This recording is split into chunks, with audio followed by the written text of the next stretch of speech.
تو یہ جو خواتین کی باتوں کی شکایت آتی ہے، یہ بھی اس بات کی دلیل ہے کہ مردوں کی نسبت عقل کیا ہے، اس لیے کہ جو زیادہ باتیں کرتے ہیں نا، ہر وقت باتیں باتیں باتیں، یہ بھی عقل کی کمی کی دلیل ہوتی ہے.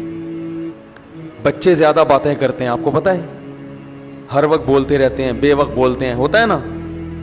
بچوں کو دیکھا ہے نا، کچھ نہ صبح اٹھتے ہی کچھ نہ کچھ بولنا چاہیے. جب وہ میچور ہوتے ہیں خاموش. جیسے جیسے انسان میچور ہوتا رہتا ہے اس میں خاموشی کا عنصر بڑھتا چلا جاتا ہے، یہاں تک کہ بالکل خاموش. کوئی ضرورت کی بات ہوگی تو کرے گا، چپ بیٹھا رہے گا، اسی میں اس کو سکون ملتا ہے. ہم نے بڑے بڑے علماء دیکھے ہیں، اپنے مشائخ کو دیکھا ہے. مفتی رشید احمد صاحب رحمہ اللہ کی میں اکثر مثال دیتا ہوں. ان کی آدھے گھنٹے کی مجلس ہوتی تھی. جب وہ مجلس میں آ کے بیٹھتے تو بسا اوقات پوری مجلس میں خاموش رہتے. بھئی ایک ٹائم دیا ہوا تھا انہوں نے اپنے مریدوں کو آدھے گھنٹے کا، کہ اس میں ملاقات کے لیے آنا چاہو تو آ سکتے ہو. اور علماء کو تو وہ علماء اور طلباء جا کے بیٹھتے تھے ان کے آفس میں. آفس میں بیٹھنے سے پہلے اے سی چلا دیا جاتا تھا اور اس میں اسپرے کیا جاتا تھا خوشبو کا. خوشبو کے وہ بڑے عاشق تھے، خوشبو کے بغیر جہاں خوشبو نہیں ہوتی تھی تو ان کو وہاں بدبو آتی تھی. ٹھیک ہے نا، بہت مہنگی خوشبوئیں استعمال کرتے تھے. تو وہ آدھا گھنٹہ انہوں نے طلباء کو دیا ہوا تھا. تو آتے نیچے آ کے بیٹھ جاتے، بیٹھ کے سب کو ایک نظر دیکھتے، تھوڑا سا مسکراتے، اس کے بعد چپ. کیونکہ کوئی بات ذہن میں نہیں آ رہی کرنے کی تو چپ بیٹھے. ہم بھی چپ. ہم بھی یہ نہیں کہ اور بھائی سنائیں خیریت حضرت آج صبح ناشتے میں کیا کھایا آپ نے. بھائی کرنا چاہو تو کچھ بھی بولتے رہو، اور کیا کھایا آپ نے ناشتے میں، اور امی ٹھیک ہیں، اور بھائی کیا وہ ہو گیا منگنی وہاں طے ہو گئی. خواتین یہی کر رہی ہوتی نا باتیں، میت میں بھی باتیں کرتی ہیں. کسی کی میت ہو جائے نا، اب وہاں بھی پوچھ رہی ہوں گی بہن اس دوپٹے کی کیا قیمت ہے. روتے روتے پوچھ رہی ہوں گی ہائے ہائے منع کے ابا دنیا سے چلے گئے، اللہ مغفرت فرمائے. بہن یہ دوپٹہ کہاں سے لیا تھا تم نے؟ وہ پھر روتے روتے ہائے منع کے ابا بہت اچھے تھے، بولٹن مارکیٹ سے خریدا تھا میں نے. تو پھر وہ روتے روتے کہیں گے ہائے ہائے اللہ مغفرت کرے ان کے آپ کے میاں کی، بہت جوانی میں چلے گئے. ذرا سستا مل جاتا ہے بولٹن مارکیٹ میں، صحیح کیا آپ نے، وہاں سے حیدری سے لے لیتی تو قریب پڑ جاتا ذرا سے.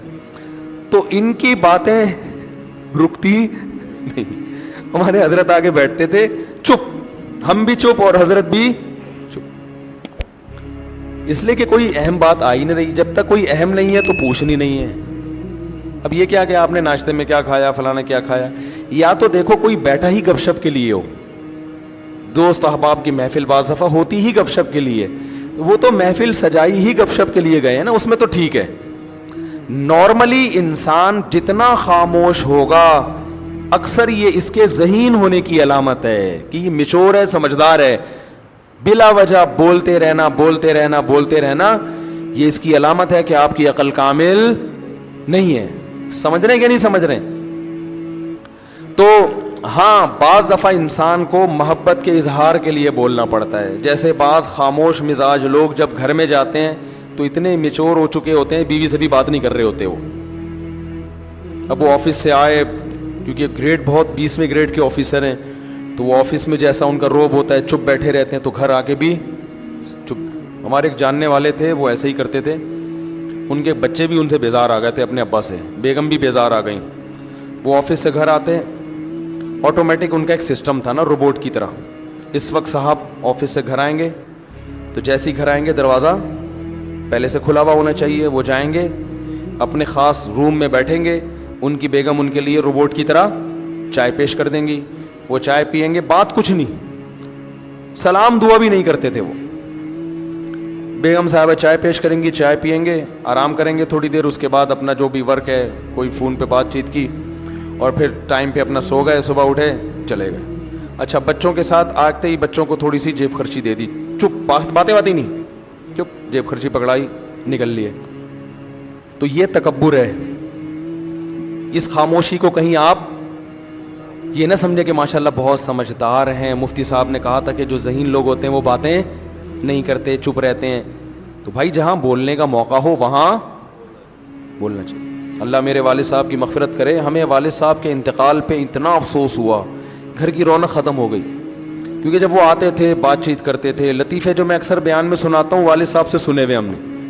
تو گھر میں جب آپ جائیں تو بیوی بچوں کے ساتھ گپ شپ لگائیں. یہ گپ شپ محبت کے اظہار کے لیے ہوتی ہے, اس میں کوئی وجہ نہیں ہوتی. ویسے جب بات چیت کریں نا تو آفس میں ریزرو رہا کریں, بلا وجہ بات چیت چپ کر کے بیٹھو بھائی, یہاں کام کی بات ہے تو کرو, نہیں تو پہلی گلی سے نکلو. اب جیسے مجھ سے بھی کوئی ملنے کے لیے آئے, کوئی کام کی بات ہے, تو مجھے بھی میں کہتا ہوں بھائی اس کام کی بات کو فوکس کرو, ایران توران نہ جاؤ. فون میں نے ریسیو کر لیا کسی کا, وہ ایران توران شروع کر دیتے ہیں. بھائی جو آپ کا مسئلہ ہے اسے آپ پوچھیں, اگر پھر بھی وہ ادھر ادھر طول دیتا ہے تو میں لائن کاٹ دیتا ہوں کہ ہم اب گپ شپ کے لیے آپ سے ہم نے بات نہیں کی ہے. گپ شپ کیا ہے تو پھر دوستی ہے, تو پھر چلو وہ ہائی وے پہ چلتے ہیں, وہاں بیٹھ کے وہ بنوائیں گے انشاءاللہ, اور پھر گپے بھی لگائیں گے. سمجھ رہے ہیں نا؟ تو اس میں بعض لوگوں کی عادت ہوتی ہے وہ فری ہو جاتے ہیں. اور میں نے یہ چیز بھی نوٹ کی ہے, بہت معذرت کہ خواتین کے جب فون آتے ہیں تو وہ بات کو طول دیتی ہیں, ٹو دا پوائنٹ بات نہیں کرتی, بہت لمبی. مرد کا جب فون آتا ہے تو وہ مختصر بات کرتے ہیں.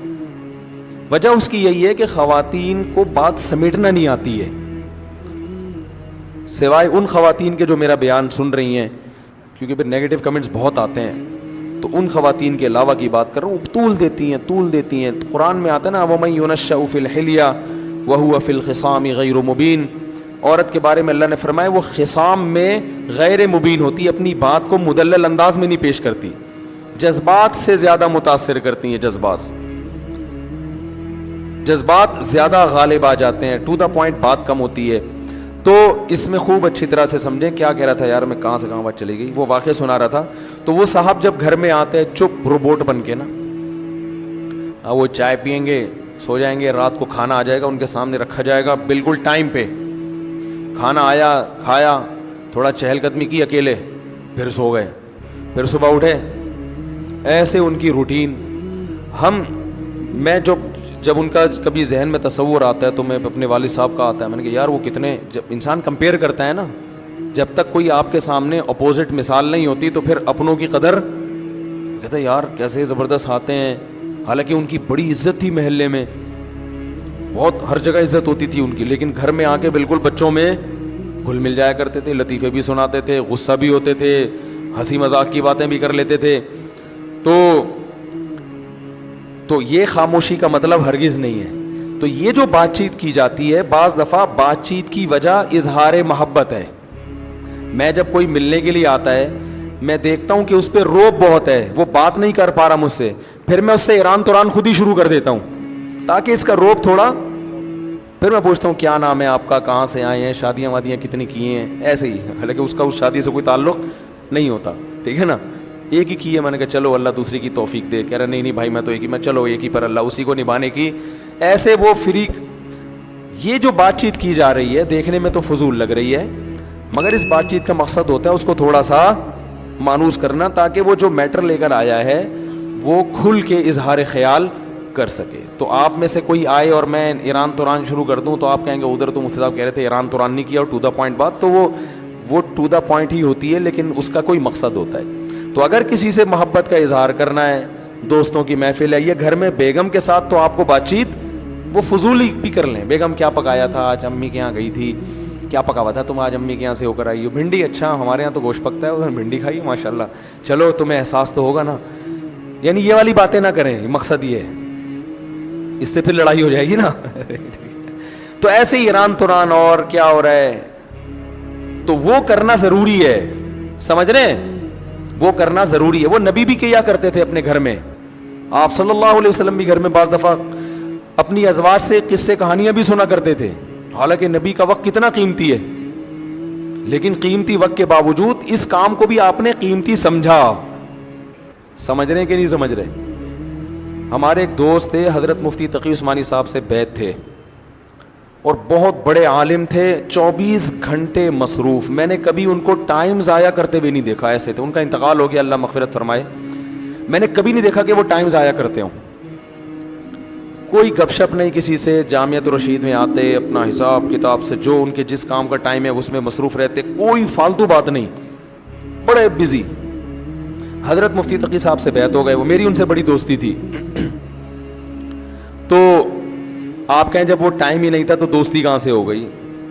تو دوستی ایسے ہی ہو جاتی ہے کہ بھائی ہم گاڑی میں اکٹھے جا رہے ہیں، جامعہ کی گاڑی میں اس وقت جایا کرتی تھی، اس میں بھی وہ اپنے معمولات پورے کرتے تھے بس میں نا، یعنی معمولات بس کے دوران ٹائم پورے ہوتے تھے، تو وہ ہفتے میں ایک دفعہ میری گھر والوں سمیت مہینے میں ایک دفعہ دعوت کیا کرتے تھے، اور بھی جان پہچان، تو اس سے ہماری دوستی مضبوط ہو گئی۔ تو اس دعوت میں گپ شپ ہی ہوتی تھی، وہ تو ظاہر ہے دعوت ہے نا، اس میں اب تھوڑی کہ مسائل بیٹھ کے حل کریں گے، لیکن ویسے ہر وقت ٹائم کے پابند۔ تو مجھے بتا رہے تھے کہ میں نے حضرت مفتی تقی عثمانی صاحب کو خط لکھا، ان کو اپنے معمولات بتائے، اور میرا خیال تھا اس پہ بڑی شاباش ملے گی کہ ماشاء اللہ آپ تو صبح سے لے کے رات تک دین کی خدمت میں، بولو بھائی، مشغول ہیں۔ کہہ رہے ہیں انہوں نے جواب میں خط لکھا کہ اس میں بیوی بچوں کے لیے ٹائم کہاں ہے؟ صحیح ہے نا، یہ تو آپ صبح سے مدرسہ، تدریس، تحقیق کا کام، فتاوی، بیان ہے بھائی، یہ سارے سلسلے تو ہو گئے آپ کے، بیوی بچوں کا ٹائم کہاں ہے؟ تو بھائی وہ انہوں نے بتایا میں رات کو بیوی بچوں کے ساتھ ہی سوتا ہوں۔ انہوں نے کہا دن میں وہ تو سونے کا ٹائم ہے نا، وہ تو ہر آدمی سوتا ہے، آپ نے کون سا، یعنی میں مفتی تقی صاحب کی یہ الفاظ نہیں ہے، میں اپنے الفاظ میں بیان کر رہا ہوں۔ انہوں نے فرمایا کہ اس میں بیوی کا ٹائم کہاں ہے، خاص طور پر ان کی اہلیہ کے بارے میں کہا، بیگم کا ٹائم کہاں ہے، اس کو کتنا ٹائم دیتے ہو دن میں؟ تو کہتے ہیں مجھے احساس ہوا یار یہ تو، انہوں نے کہا نبی صلی اللہ علیہ وسلم تو روز وقت دیتے تھے، تو اس میں بیگم کا ٹائم کہاں ہے؟ کہہ رہے ہیں مجھے احساس ہوا کئی سال سے بیگم کے لیے میں نے الگ سے کوئی ٹائم، بولو بھائی، رکھا ہی نہیں ہے۔ تو پھر حضرت نے تنبیہ کی کہ دین، آپ جو کچھ دینی خدمات کر رہے ہیں اللہ کو خوش کرنے کے لیے کر رہے ہیں نا، تو اللہ کو خوش کرنے میں اللہ کے حقوق کے ساتھ بندوں کے حقوق بھی ہیں، تو بندوں کے حقوق میں اس بیوی کا بھی کچھ حصہ ہے۔ کتنے مرد ہیں کاروبار میں اپنے آپ کو کھپا دیا انہوں نے، صبح گئے رات کو آئے۔ ایک صاحب نے بتایا کہ میں اپنے بچوں کو انچ کے حساب سے بڑا ہوتے ہوئے دیکھ رہا ہوں، کیونکہ جب میں گھر سے نکلتا ہوں صبح تو بچے سو رہے ہوتے ہیں، جب واپس آتا ہوں تو سو چکے ہوتے ہیں۔ تو پہلے اتنے تھے، اب اتنے، اور سوتے ہوئے نا، سوتے ہوئے بھائی پچھلے سال جب میں سوتا ہوا چھوڑ کر گیا تھا تو اتنے تھے، اب ایک سال ہو گیا اب اتنے ہیں۔ تو مجھے ایسے لگ رہا ہے کہ ایسے بس، اس سے زیادہ میرا بچوں سے کوئی تعلق نہیں ہے۔ وہ خود بتا رہے تھے کہ میرے بچے بڑے ہو رہے ہیں، بس مجھے سوتے ہوئے پتہ چل رہا ہے، اتنا ریلیشن ہے بچوں سے۔ پھر بچوں اور باپ میں تعلق کمزور، محبت ہی نہیں رہتی ان کو ابا سے۔ ایسے بہت روبوٹ ہم نے دیکھے ہیں، تو میں نے ایک واقعہ سنایا، اور بھی ایسے کئی واقعات ہیں۔ ایک وکیل صاحب، ان کی زندگی روبوٹ جیسی، کہہ رہے ہیں کہ 10 سال میں اپنے بھائی بہنوں سے نہیں ملے، یہ مجھے بتایا ان کے رشتہ داروں نے کہ 10 سال ہو گئے، کیونکہ یہ ہائی کورٹ میں اس کیس کی سماعت کرتے ہیں اور بڑے مشہور وکیل ہیں۔ اب تو انتقال ہو گیا، اللہ مغفرت فرمائے، بڑے مشہور وکیل ہیں اور بہت پیسہ کمایا انہوں نے، بڑے ایماندار ہیں، ایمانداری پر ان کو ایوارڈ ملے ہیں۔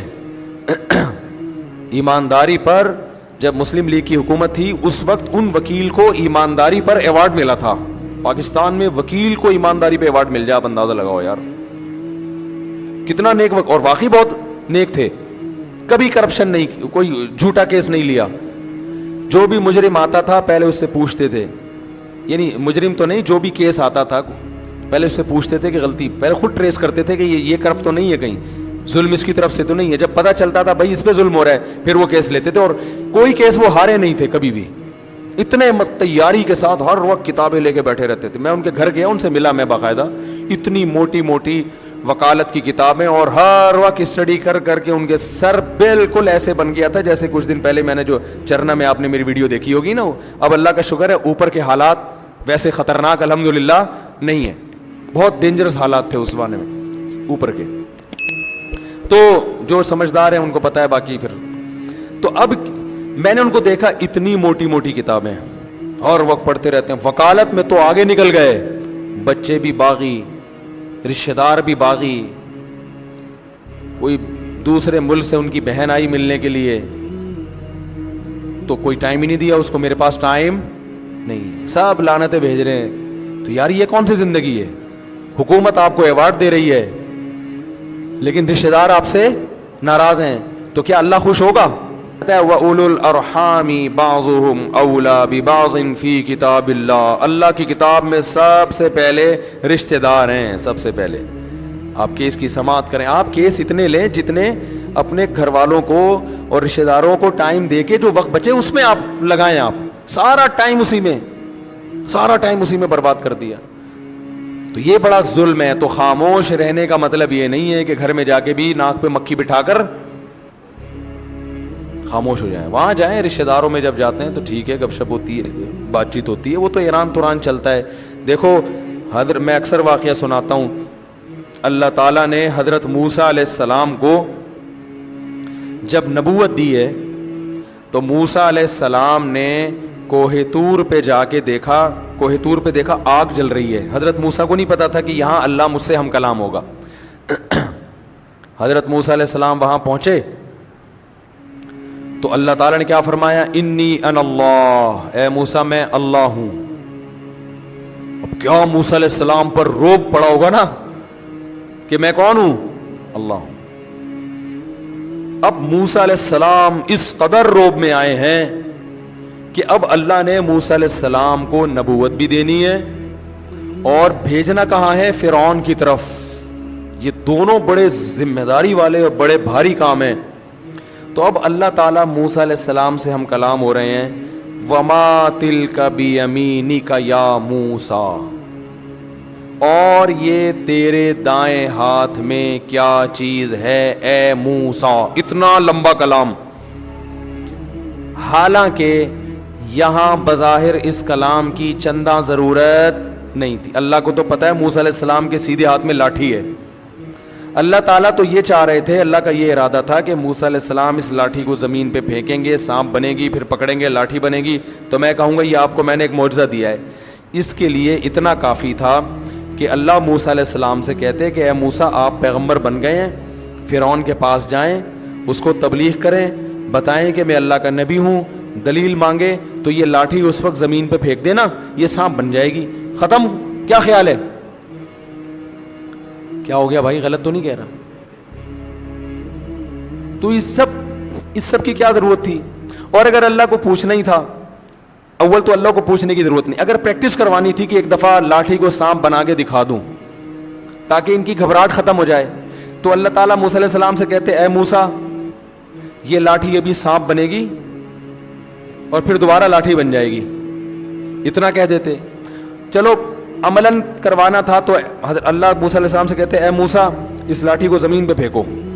جب زمین پہ پھینکتے سانپ بنتی تو اللہ کہتے اب دوبارہ اٹھا لو یہ لاٹھی بن جائے گی. کافی تھا نا؟ تو سوال کی ضرورت ہی نہیں تھی کہ یہ کیا ہے. کیا ہو گیا بھائی؟ سوال کی ضرورت تھی ہی نہیں کہ یہ کیا ہے. ڈائریکٹ اللہ کو تو پتا ہے نا. اللہ کو جب یہ پتا ہے کہ یہ فرعون بچوں کو قتل کر دیتا ہے اور میں نے موسیٰ، اللہ تو سب شروع سے دیکھتا آ رہا ہے موسیٰ علیہ السلام کو کہ موسیٰ کی ماں میں کے دل میں میں نے کیسی محبت ڈالی، فرعونیوں کے دل میں. موسیٰ کی ماں کو میں نے کہا صندوق میں ڈالو. تو جس اللہ کو یہ پتا تھا کہ موسیٰ کی ماں کے بچے کی ولادت ہونے والی ہے، فرعون کے قتل سے ایسے بچایا جائے گا، پھر ان سے قبطی کا قتل ہو گیا، پھر ان کی مدین جا رہے ہیں، پھر وہاں بکریاں چرا رہے ہیں، پھر وہاں سے شادی کر کے بیوی کو لے کر آ رہے ہیں، پھر میں ان کو کوہ طور پہ بلا کے نبوت دوں گا. اس اللہ کو یہ نہیں پتا کہ دائیں ہاتھ میں کیا ہے. کیا ہو گیا بھائی؟ سمجھ میں آ رہا ہے؟ اس اللہ کو یہ نہیں پتا کہ دائیں ہاتھ میں کیا ہے. لیکن یہاں اللہ ہم کلام ہو رہے ہیں. وما تلک بیمینک یا موسیٰ، اے موسیٰ اور یہ تیرے دائیں ہاتھ میں کیا چیز ہے. اول تو اے موسیٰ کہنے کی ضرورت ہی نہیں ہے. اتنی دیر سے کلام کس سے ہو رہا ہے؟ اتنی دیر سے موسیٰ علیہ السلام سے ہی بات ہو رہی ہے تو پھر تو آپ کر کے بات کی جاتی ہے، آپ بتائیں. یا یہ بلکہ کچھ بھی نہیں کہا جاتا یہ کیا ہے. اور اگر پوچھنا ہی اول تو یا موسیٰ کہنے کی ضرورت نہیں تھی. دوسری بات دائیں ہاتھ کا تذکرہ کرنے کی ضرورت نہیں تھی. ہم جب کسی سے پوچھتے ہیں ہم کہتے ہیں واٹ از دس، یہ پوچھتے ہیں نا یہ کیا بھائی، یہ کیا ہے، پوچھتے ہیں نا یہ کیا لے کے گھوم رہے ہو آپ، ایسا ہی ہو نا. اور واو کی ضرورت نہیں، اور کی ضرورت بھی نہیں ہے. اور دائیں ہاتھ میں کیا ہے بھائی، ہاتھ میں کیا لے کے گھوم رہے ہو دائیں ہاتھ میں. کتنا لمبا سوال. وما تلک بیمینک، اور یہ کیا ہے تیرے دائیں ہاتھ میں اے موسیٰ. تو ممکن ہے کچھ لوگ کہے آپ کہہ رہے ہیں خواتین بہت لمبی بات کرتی ہیں، تو یہاں تو موسیٰ علیہ السلام بھی اتنی لمبی، اللہ بھی اتنی لمبی بات کر رہے ہیں، حالانکہ اللہ کو اس کلام کی ضرورت نہیں تھی۔ بھائی اللہ اس لیے اتنی لمبی بات کر رہے ہیں کہ موسیٰ پر روب کم ہو جائے، کچھ بات چیت تو ہو، اور اللہ کو موسیٰ علیہ السلام سے محبت بھی ہے، تو محبت کا بھی تقاضا ہوتا ہے کہ کلام کو طول دیا جائے۔ تو خواتین جو یہاں بیان سننے آئی ہیں، اگر آپس میں ایک دوسرے سے عشق بہت زیادہ ہے، اتنی محبت، تو پھر لمبی باتیں کریں ٹھیک ہے، لیکن بھائی اگر ایسی کوئی کہانی نہیں ہے تو پھر بیان کو فوکس کریں۔ اصل میں یہ بتانا چاہ رہا تھا سمجھ رہے ہیں، اتنی دیر سے میں سمجھانا چاہ رہا ہوں نا، یہ سمجھانا چاہ رہا ہوں، تو ظاہر ہے بیان کو فوکس کریں نا پھر۔ تو خیر اب یہ واقعہ مکمل کر دوں، بڑا دلچسپ ہے۔ تو وہ تو اللہ تعالیٰ مانوس کرنا چاہ رہے تھے موسیٰ علیہ السلام کو، اور محبت کا اظہار بھی کرنا چاہ رہے تھے کہ آپ سے محبت ہے تو کچھ بات چیت بھی تو ہو جائے نا اس بہانے۔ موسیٰ علیہ السلام فرعون کے پاس تو آپ جاتے رہیں گے، وہ تو کام ہوتا ہی رہے گا۔ تو موسیٰ علیہ السلام کی محبت کو بھی شے آ گئی، انہوں نے بھی ٹو دا پوائنٹ بات نہیں کی، جواب مختصر نہیں دیا۔ آپ سے کوئی پوچھے اور یہ تمہارے، آپ کا نام کیا ہے بھائی؟ سلمان، ثوبان، میں کہوں اور یہ آپ کی ناک پہ کیا رکھا ہوا ہے اے ثوبان، آپ بولیں گے چشمہ، یہی بولیں گے نا؟ بلکہ پہلے آپ بولیں گے استاد جی آپ خود بھی چشمہ لگائیں، کیونکہ آپ کو میری ناک پہ چشمہ ہی نظر نہیں آ رہا اتنا موٹا، تو پہلے تو آپ یہ چشمہ لگائیں تاکہ سوال کی ضرورت ہی نہ رہے۔ اگر یہ اس طرح کی بات کریں گے اس کا مطلب میں نے ان سے پیسے لے کے کھائے ہوئے ہیں، یہی مطلب ہوگا نا۔ طنز کا کوئی موقع ہاتھ سے جانے نہیں دے رہے، نفرت ہے، کوئی وجہ ہے، کچھ تپے ہوئے ہیں۔ تبھی جب گھر میں آپ کی لڑائی ہوئی ہوتی ہے تو آپ کوئی بات کریں تو آگے سے تپا ہوا جواب ملتا ہے ایسا ہی ہے نا۔ تو کیا کھانا ہے آج؟ نہیں میرا سر کھا لو، یہی ہوتا ہے نا۔ بچے جب زیادہ تنگ کر رہے ہوتے ہیں، تنگ کرتے کرتے امی سے پوچھتے ہیں امی کیا پکایا ہے، امی کہیں گی میں نے اپنا مغز پکایا ہوا ہے وہ کھا لو۔ تو مائیں ایسا جواب دیتی ہیں جب اولاد سے تپی ہوئی ہوتی ہیں، ٹھیک ہے، جب تپی ہوئی نہیں ہوتی پھر بڑے پیارے پیارے جواب دیے جا رہے ہوتے ہیں کہ بھائی ابھی چھوڑو ان جوابوں کو۔ تو موسیٰ علیہ السلام کی محبت کو بھی شے مل گئی۔ موسیٰ علیہ السلام نے کہا جب اللہ اتنی لمبی بات کر رہا ہے تو پھر ٹو دا پوائنٹ جواب دینا یہ بے ادبی ہے۔ میں کسی سے پوچھ رہا ہوں آپ کا نام کیا ہے، آپ جواب میں کہا مفتی صاحب ٹو دا پوائنٹ بات کریں یار، ان چیزوں کو چھوڑیں، تو غصہ آئے گا مفتی صاحب آپ کو فری کرا رہے ہیں یار، ہیں اس کا مطلب آپ ہم سے کیا ہیں، ناراض ہیں، تو یہی ہوگا نا اس کا مطلب۔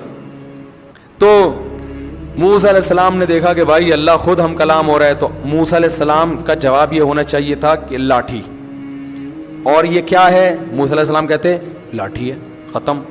موسیٰ علیہ السلام نے بھی لمبی پوری تفصیل شروع کر دی، قال ہی عصایا، یہ میری لاٹھی ہے، حالانکہ اللہ نے کس کی ہے یہ پوچھا تھا ہی نہیں، کہ جواب میں یہ بھی پتا چل گیا کہ لاٹھی۔ اول تو موسیٰ علیہ السلام کو پتا ہے جس اللہ کو میرے بارے میں سب کچھ پتا ہے وہ یہ کیوں پوچھ رہا ہے کہ لاٹھی ہے یا نہیں ہے۔ تو بڑا جب کوئی سوال پوچھا کرے نا تو آپ کو پتا ہے کہ اس کو جواب پتا ہے، پھر بھی جواب بولو بھائی دے دینا چاہیے، یہ ادب کا تقاضا ہے۔ تو یہ میری لاٹھی، ایک واقعہ میں اکثر سناتا ہوں نا، ایک بوڑھے نے اپنے بیٹے سے پوچھا، دیوار پہ کوا بیٹھا ہوا تھا، بیٹا یہ کیا ہے؟ بیٹے نے کہا ابو کوا ہے۔ پھر اس بوڑھا بھول گیا بیچارہ، پھر پوچھا بیٹا یہ کیا ہے؟ اس نے کہا ابو کوا ہے۔ پھر تیسری دفعہ پوچھا تو ابا آپ کو اس کے علاوہ اور کوئی کام نہیں آتا کیا؟ میرا دماغ کھائے، یہ آج کی نئی نسل ہے ایسی، بھائی 100 دفعہ پوچھے 100 دفعہ جواب دو۔ تو وہاں کوئی بیٹھا ہوا تھا جو اس کا بچپن جانتا تھا، اس نے کہا دیکھ جب تو چھوٹا بچہ تھا نا یہی باپ تجھے گود میں لے کے بیٹھا تھا، بچے بھی بار بار سوال پوچھتے ہیں، تو نے 20 دفعہ پوچھا تھا یہ کیا ہے، اور تیرے باپ نے 20 دفعہ بتایا تھا کہ یہ کیا ہے۔ بچے جتنا بھی سوال پوچھیں ماں باپ پریشان نہیں ہوتے، ہر دفعہ دیتے رہتے ہیں، محبت ہوتی ہے، لیکن یہی بچہ جب جوان ہوتا ہے اسے اپنے بوڑھے ماں باپ سے وہ محبت نہیں رہتی، اس لیے ان کے الٹے سوالات پر، دادی نانی کی الٹی باتوں پر بار بار تفتیش پر اس کو غصہ آتا ہے۔ یہ بہت بڑا تکبر ہے, یاد رکھو, بہت بڑا کبر ہے. اس کی سزا دنیا میں ملتی ہے. بوڑھا باپ, بوڑھی ماں, بوڑھی دادی, بوڑھی نانی, بوڑھے نانا, بوڑھے دادا, ان کے ساتھ یہ کچھ بھی کر لیں, آپ کو ان سے کے سامنے چڑچڑا پن, غصہ اور نفرت, اور یہ کہ جیسے وہ ہوتا ہے نا الجھن کا شکار ہونا, کیا ہے یہ, اس طرح کے اسرائیل کرنے کی آپ کو اجازت نہیں ہے. نرم, بہت نرم پڑ جاؤ, بہت نرم, غصہ نکال کے رکھا کرو ان کے سامنے, اور یہ سوچ کے آیا کرو یہ صحیح کریں تو بھی ٹھیک ہے, غلط کریں تو بھی ٹھیک ہے, بس ان کا غلط بھی صحیح ہے. یہ شریعت کی تعلیمات ہیں. ہاں, ان کے کہنے سے کسی پہ ظلم نہ کرو, وہ ایک الگ بات ہے. تو موسیٰ علیہ السلام نے جواب میں کیا کہا؟ ہیا عصایا, یہ میری لاٹھی, اتوکئ علیہا. ایک تو اللہ نے یہ نہیں پوچھا تھا کس کی ہے, دوسرا اللہ نے یہ تھوڑی پوچھا تھا اسے کرتے کیا ہو. تو حضرت موسیٰ نے کہا میری لاٹھی ہے, اتوکئ علیہ, اس پہ ٹیک بھی لگاتا ہوں میں, واہش بہا علی غنمی, اور اس کے ذریعے درختوں کے پتے جھاڑ کر اپنی بکریوں کو کھلاتا ہوں. موسیٰ علیہ السلام کو خیال ہوا بہت ہی لمبی بات ہو گئی ہے, ٹھیک ہے نا, تھوڑا رعایت بھی کرو, تو اس لیے فرمایا ولی فیہا معارب اخری, اے اللہ میرے اس سے اور بھی بہت سارے کام ہیں, اجازت دے تو پوری گردان پیش کر دوں تیرے سامنے. یہ ادب سکھایا جا رہا ہے ہمیں, ادب, کہ بڑا جب کوئی بات کرتا ہے تو اس کے لیے لاجک کا سمجھ میں آنا ضروری نہیں ہے. ان کا تقاضا ہے کہ ان کو جواب دو, آپ پوچھ رہے تو جواب دو. تو اپنے جیسوں سے آپ اس طرح کی بات کر سکتے, یار تو میرے سے میرا سوال کیوں پوچھ رہے ہیں بھائی, تو کیوں پوچھ رہا ہے, تو میرا نام کیا کرنا ہے, تو نے شناختی کارڈ میں کوئی یا کوئی ایف آئی آر کٹوانی تو نے میرے بارے میں, ٹھیک ہے نا. تو ولی فیہا معارب اخری, اور اللہ میرے بہت سارے اور بھی کام ہیں. اللہ کو پتا تھا, اللہ نے کہا کہ میں مقصد یہ تھوڑی ہے کہ کیا کیا کرتا ہے, اصل میں تو جو میں چاہ رہا تھا آگے, اللہ نے کہا القیہا یا موسیٰ, اے موسیٰ اسے زمین پہ ڈال دے. یہ تمہید کے بعد, تاکہ روب ختم ہو اور محبت کی چنگاری بھڑک جائے. تو گھر میں جب جایا کریں چنگیز خان بن کے, بولو بھائی, نہ جایا کریں دوستوں میں ہا ہا ہو ہی چل رہا ہے, گھر میں آتے ہی ایسے جیسے, ایسے لوگوں کو میں کہتا ہوں 2 سینگ لگا کے جایا کرو اپنے. حضرت اقدس حضرت مفتی تقی عثمانی صاحب نے ایک واقعہ بیان کیا کہ ایک طالب علم نے ہمارے والد صاحب کو خط لکھا کہ میں جب گھر میں آتا ہوں میرا اتنا روب ہے کہ گھر والے تھر تھر کانپنے لگتے ہیں. آ گیا ہے وہ, اس کو یہ شوق رہا تھا ماشاءاللہ باروب شخصیتوں میں. تو ان کو خیر حضرت مفتی شفیع صاحب نے ڈانٹ لگائی کہ یہ تو نبی صلی اللہ علیہ وسلم تو گھر میں مسکراتے چہرے کے ساتھ آتے تھے, آپ کی تو سنت ہے, گھر میں جب آتے کیسے, بولو نا, مسکراتے چہرے کے ساتھ. تو گھر میں جب جائیں بچوں کو پیار کریں, تھوڑا کلابازیاں کھائیں بچوں کے ساتھ, کچھ گپ شپ لگا لیا کریں بیگم کے ساتھ بھی, کبھی اس کو لے گئے تھوڑا سا گاڑی میں یا بائک پہ یا رکشے میں یا پیدل, جو بھی اللہ نے جتنی جس کو صلاحیت دی ہے, وسائل دی ہیں, پردے کی پابندی کے ساتھ. تو ٹائم دینا یہ شریعت کا حکم ہے, اور پھر وہاں بات چیت کرنا وہ اس بات چیت میں داخل نہیں ہے جو انسان کے کم عقل ہونے کی دلیل ہے. کم عقل ہونا وہ ہے جس کی کوئی وجہ نہ ہو, وہی کیا کھایا تھا ناشتے میں, کیا کیا تھا, اور یہ کیا, بس میں بٹھا دو نا تو شروع ہو جاتے ہیں بلا وجہ. جہاز میں بعض دفعہ دیکھا ہے باتیں ہی نہیں ختم ہو رہی ہیں, بھائی چپ کر کے سفر کرو. پارک میں دیکھا ہے میں نے, صبح پارکوں میں جاگنگ کبھی کبھار میں جاتا ہوں تو لوگ باتیں کرتے ہوئے واکنگ کر رہے ہوتے ہیں.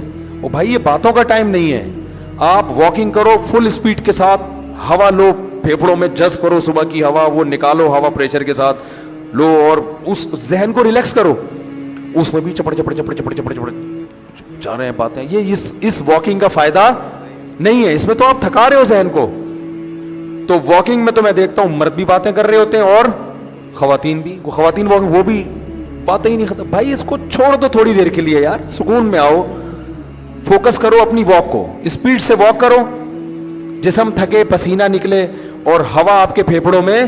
جب آپ کو لمبے سانس, باتیں کرتے ہوئے آپ لمبے سانس نہیں لے سکتے, بات کرنے کے لیے سانس روکنا پڑتا ہے, ٹھیک ہے. تو یہ اپنی واک کا بھی بیڑا غرق کر دیتے ہیں ٹاک کے چکر میں.